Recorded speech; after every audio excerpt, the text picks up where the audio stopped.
The truth crashed to the earth shall rise again. White people. If crime statistics really mattered to us, we would be talking about white men every damn day. We as white people love to throw around statistics when it comes to the black community. We love to misconstrue data about poverty rates, crime rates, single-parent households.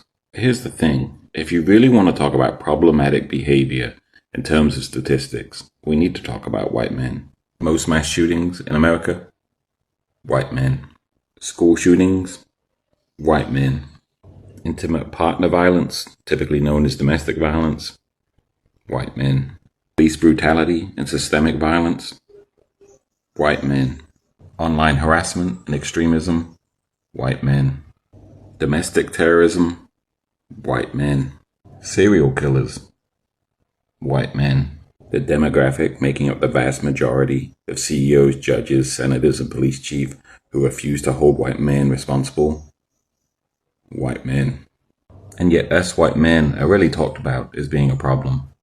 Few white people are asking what's wrong with white men, what's wrong with the culture. Few white men are demanding that we be fixed. And why? Because we as white men humanize and individualize white violent offenders. And it's time to flip the script. To shame and blame, because I know white males are incredibly fragile when it comes to that, but instead to name what's really going on and who continues to be protected and not held accountable because of selective storytelling. I hope this helps. Grand rising kings and queens from Africa and across the ocean. Much love and power to every melanated soul watching this video. Thank you so much for tuning in. You are not just a viewer, you are a truth bearer. You get that? And today I'm diving into something deep, something shocking, because white folks are finally waking up. Not all of them, but few of them. And these few of them, they are enough to shake the ground. They are making videos, posting confessions, sitting in interviews saying that we should have listened to black people. They warned us about police brutality. They warned us about this. Our culture is not like this. We don't have culture. White people are saying these things now. For decades, centuries even, when I say that, black people or black voices have spoken out. But when black people spoke, they were mocked. When black people come out and speak, they were silenced. They were misdirected or discredited. Now, the very same people who mocked black people, or the very same people who ignored and laughed or attacked the truth, right now they're standing in front of cameras and saying they were right. Now, before I go down to this video, I'm playing for you a number of clips, different types of clips from white people talking about what's going on. And after listening to this video, let's come back and try to say something on it.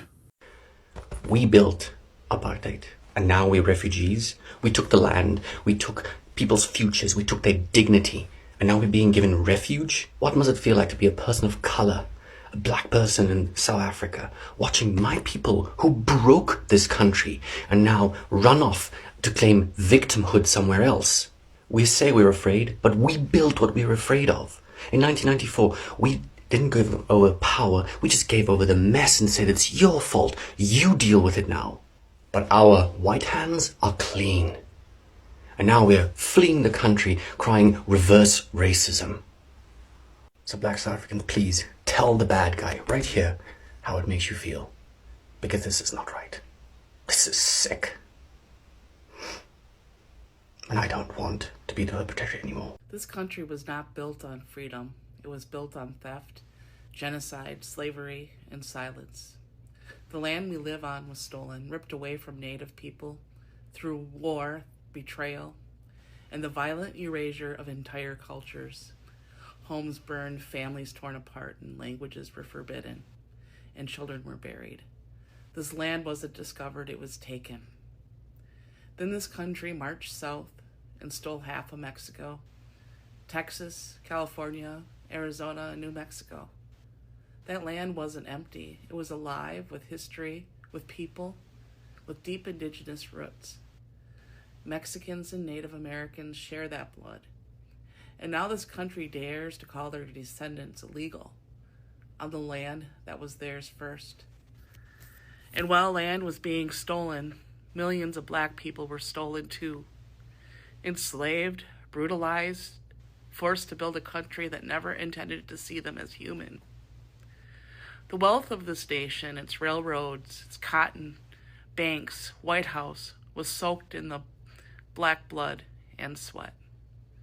And still the system works to keep them down, to silence, to punish, to erase.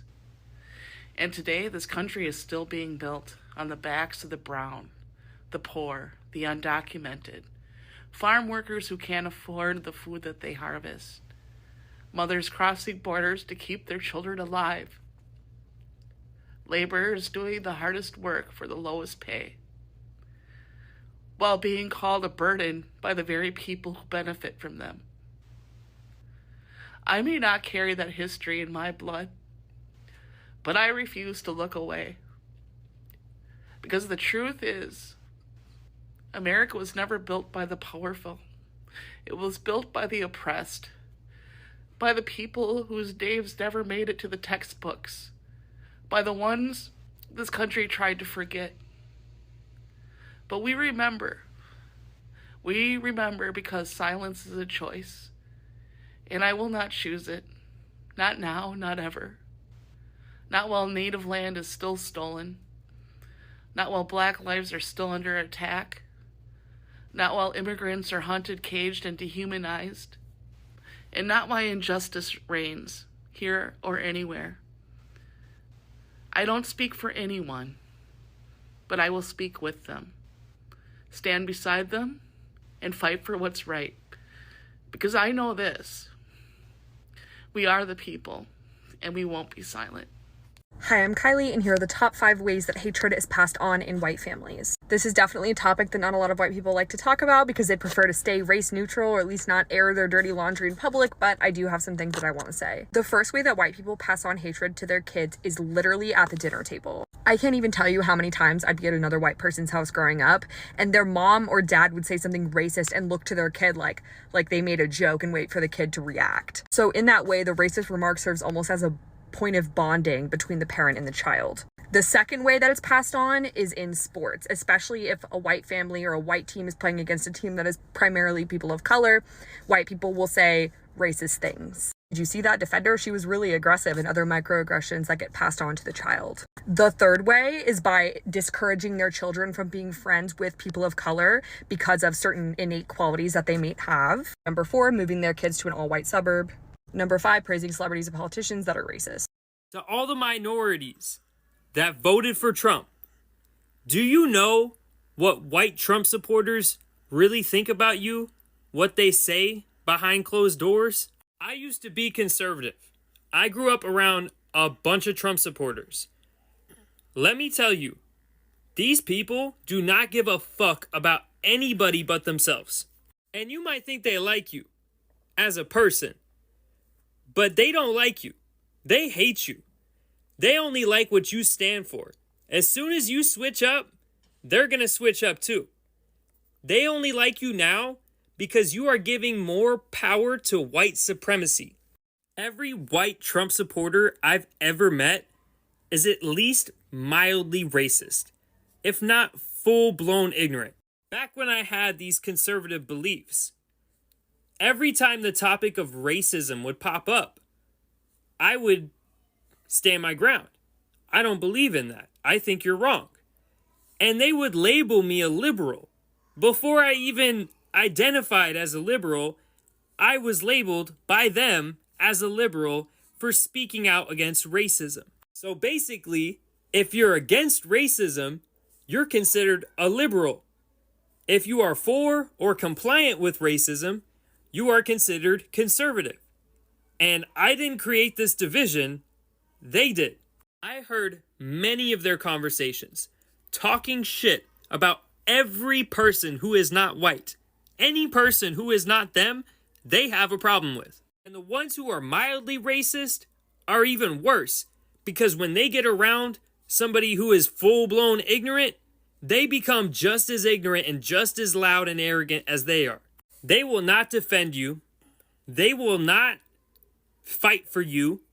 As soon as they have gotten what they need out of you, they will treat you just like the rest of It sucks to be a white American.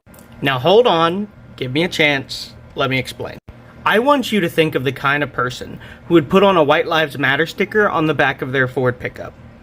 Why do they do that? Is it all racism? Well, yeah. But I think it goes a lot deeper than that. White Americans basically have no culture. Not in the same way we see other people. And we white people, we know this inherently, and it scares us. We know we have our regional cultures. Our cities, our sports teams, and families all give us our regional culture, but being white basically means nothing. Or generally, at least nothing positive. White people throughout American history are almost always seen on the side of the oppressors. Not all white people, but most of us.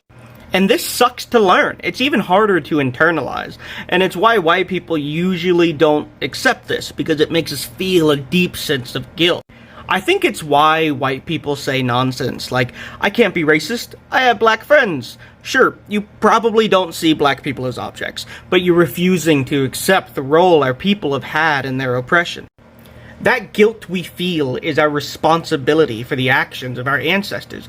It's why white people refuse to say that black people deserve reparation, because it admits our guilt. But black people deserve reparations. It just makes sense logically. You can sue someone for scratching your car, but black people can't sue the American government for the enslavement of their people. My people are arresting and deporting Mexican families from this country. Think about that. We are telling people that they are not allowed on the land we stole. Let's go a step further. White people stole a sacred land site from the people indigenous to this land and then carved 4 white people's faces on it, most of which were slave owners. I mean, Mount Rushmore is a place that we look at and we're like, oh cool, giant faces. But to other people, it's a giant form of oppression, and admitting that and coming to terms with that sucks. We suck, dude. My people really and truly suck. Not all of us contributed to this oppression, but we are all a part of it. And this will mostly sound like virtue signaling. It will mostly sound like, look at how rough we are. But there is a reality to admitting this guilt and being honest with it. Because white people are afraid to do this. And we're afraid to admit it because my people are weak. White people are weak. We have power we have given ourselves and put down the cultures that are stronger than us because we know that we're weak. If white Americans were oppressed the same way black, native, or Mexican American people are, we would crack like glass. Our culture and identity as white people is so meaningless that we do everything in our power to keep other people down so that we don't break from having someone else on top. I think that's why you see white Americans championing white pride, not just out of ignorance or racism, but it's because they are scared. They're scared to come to terms with their guilt, scared to admit they're wrong, and terrified to acknowledge that we may have all the societal, economic, and political power, but as a people we are weak. But this isn't the way it has to be forever. I have hope that one day my people will finally take responsibility for what we have done. I hope that we'll collectively accept our role in the oppression of our non-white brothers and sisters and finally take action. And it will take the action of us white folks. It's not just non-white people that have to fight for their rights. It's us too fighting for them because our cross to bear is being born white. Being born with the skin color of the oppressors means that we have to fight to be nothing like them. We're not near that right now. America is in a tumultuous stage where it very much does not feel like white people are acknowledging where they went wrong. But I want to have hope, and I refuse to accept that one day justice won't prevail. Collectively, we can all shed the shadow of oppression and share this place together. And that's the message I want to end with. I want to be hopeful that one day oppression will be something taught in history class, something that we don't have to see ourselves in. That's what I hope. Anyway, I want to be optimistic in the end. And make a series here on TikTok and call it White Black History, because as a white person, I know we don't get taught the truth on America. I'll give you an example. It would be like the the Tulsa Massacre, where Black Wall Street is what we called it, an extremely wealthy black neighborhood, was beaten and burned down. Another one's like the Wilmington Massacre in North Carolina in like 1898, where a group of white supremacists just decided to overthrow the local government that was biracial and then just kill all the black people. Show me that in your history book. Or you have like the CONTOPRO and like the targeting of black leaders from like 1950 something to 1971, where basically it was an FBI initiated program that was designed to infiltrate and target black leaders, black communities, anybody who was really outspoken against things. We just don't learn these things. Like literally the FBI and the CIA have been involved in the disparagement, displacement, and eradication of black people and their wealth for ever. Then when somebody brings it up, we sound crazy because you haven't heard it in a textbook in 6th grade. Why would we teach you you're the bad guy? It's crazy. It's crazy the amount of things that we don't get taught that are actual things. There was several black towns that were drowned. Drowned. Think about that for a minute. Do you know how much work and effort it takes to drown a town because you don't like what they look like? Oscarville, Georgia, Choctaw City, Alabama, Seneca Village in New York, more recent, Cowalinga, Alabama, Freedmen's Towns, and... Welcome back. Now, throughout the history, black people have always been truth tellers. From the plantation to the pulpit, from the slave ships to the Senate, from Malcolm X to Nina Simone, from Ferguson to Johannesburg. Now, for generations, black people have warned that the police were never meant to protect black life. Black people have warned about that public school teach lies and erase the greatness of Africa and black inventors, scientists, and warriors. Now, from the media twist narrative portraying black people as dangerous and white as innocent, that capitalism thrives off black suffering, from prison labor to housing discrimination. And white folks, some things they said for decades. They told black people you're playing victims. They told black people it's not about race. They told black people slavery was a long time ago. You should get over it. And even the white system went ahead and they bring lies on statistics about what's happening in America. They said black Americans are the ones most crimes. But on the other hand, you have heard that white man saying that white people have the highest number of crimes. Now, you see, a lot of white people are saying they were wrong. They're admitting black people had it right, that racism is embedded in the systems, not just individual behavior. That the things we were mocked for, like wearing, speaking about Africa, wearing afros, fighting for justice, were revolutionary, not rebellious. Let me talk about what white people are openly confessing right now. Number one, we have online confession that are going on and they're going viral.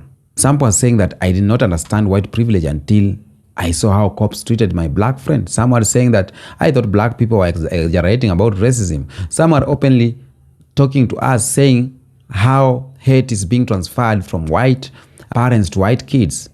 It's being transferred on the dining table, on sports, on schools. And some are saying that they were taught lies about slavery in school. The history was being sugar-coated. Nobody wanted to tell them the truth. So many white people now admit the war on drugs was a war on black Americans or black communities. The ghetto was engineered, redefined, underfunded, and policed to death. Black wealth was stolen and white wealth was built on black backs. You can see some white historians and teachers are coming out. They are teaching the true history. They are going against their own people. And these teachers are saying that, or the historians are telling the white people that we were not taught the truth in school because the truth will expose white guilty. Even some parents are crying online. So this is not sympathy, it's a revelation. They are starting to see with open eyes and, more importantly, open mouths. They are opening their mouths wide open. Wow, this happened. They told us this. So they are not whispering anymore. They are speaking up. And I love to see those clips. I love those white people who are speaking up because they are talking something. Because if a black person talks something like that, maybe white people will not listen. But if their own speaks out, some will listen. Some will even cancel him or her. Now, the reason why this is happening right now is because black people have always told the truth. The reason why are white people just now catching up is because social media has exposed the lies. Before the internet, they could control the narrative, but now we have receipts. Videos of police brutalities out there, side-by-side comparison of media bias, historical documents, original African text, unified history, it's out there. Gen Z right now are not playing games. The younger white generation is waking up very fast and they're questioning their parents. They are saying, why are you still pretending that this is not racism? Why do you hate this, my black friend? What has he done? Is being black a problem? And we have global unity that is rising right now. Black Americans, Africans, Caribbeans, the walls are falling. And there is a pan-African waking up. And white people are starting to feel outnumbered, not just in population, but in consciousness. The white guilty has turned into curiosity. Some are no longer just saying, I'm sorry. Some they are asking, what else have I been lied to about? Things are changing. And this is what happens when you bury truth. It grows deeper to the roots and rises up stronger with a huge trunk of trees. And I could go back to the history and tell you the areas where black people are right. Because when we say black people are right, some are thinking that we are just enlightened or we're just making black people feel like they are so special. No. In history, we have a number of things like healthcare discrimination. Black mothers died at higher rates, not because of genes, but because of racism in hospitals. And now white nurses and doctors are testifying to it. I've come across the videos. Education whitewashing. Black people say that the curriculum erases African greatness. The black people say that. Now we are seeing teachers, ministers, professors are admitting they were trained to avoid certain history. When you go to economic theft, from Black Wall Street to stolen land, black people said wealth was ripped away. And everyone said that we are playing victims, that we are joking. Now the economies right now are confirming in numbers. Black people say that they are not safe. And white folks say, comply and you'll be fine. Then boom, something that happened to George Floyd has been happening to a number of black people. Tyranny calls and dozens of more. When you talk about the culture, this is where everything is. We have culture theft. And black people said white people profit off our art, our slang, our dance. And now white creators are saying that we copied black TikTok trends, we copied this, because it is true that they did that. They copy it and they do. Culture appropriation is too high. Black people are being appropriated, if that's the word to say. So everywhere you look, the black truth is rising, and many white people are now standing there, saying that, why didn't we listen? Another thing is that white folks waking up to, it's not the end of the story. It's the beginning of accountability. Because the black people, this isn't about to applause. We don't need to clap, or this white man say this, or this white gentleman say this. No, we don't need them to say that you are right. We need them to ask now, what are we going to do about it? This awakening confirms that black voices were never crazy, they were courageous. This awakening confirms that, or validates our elder, our ancestors, our revolutionaries. This awakening builds power because now truth is undeniable. But it also means that we must protect our truth more than ever. We must build black institution on black narrative and guard black children from falling into whitewashed lies again. That's why I'm here. That's why I'm here giving this talk to my fellow people. And I'm hoping that the youths are going to watch these videos and they will rise up. They will understand how we need to secure our culture and everything. We must protect the truth, okay? Right now the truth is out. We cannot say that the truth, they don't know the truth. But what next? And what do black people must do? We must keep speaking boldly, Do not water down your truth to make white people comfortable. Say it loud, say it unapologetically, say it with power. What black educators and creators, if you find a content creator saying the truth, follow them. Evaluate the voices, the platforms, because we don't need validation, but we do need amplification. But again, you must teach your children the truth. Stop depending on schools' co-curriculum because it is being watered. Start building home libraries. Let your child know about Africa before slavery, about resistance, about a revolution. Let's invest in our future. I said in a video, the future is black. Economics matters. Support black business, create black wealth. Let's move from survival to strategy. Let's move from survival to strategy. Because we are one people, whether from Nairobi, whether from Chicago or Kingston, we are one people. Now it is time for unity to unify globally. So, every black person watching this video, hold your head high. You are never lying. You are never exaggerating. You are not playing victims. You are telling the truth and they are finally catching up. And that's what we needed. But remember, we didn't speak just to be right. We spoke to be free. As white folks wake up, we say welcome. But now, let's do something with that awakening. Let's support, repair, return what was stolen. And most importantly, don't control or don't center yourself in your story that never belonged to you. Because the truth is not trending, it is rising. The truth is rising. Thank you, my beloved people, for watching this video. I think I'm so happy to share with you what I had to share with you. Until next episode, peace out.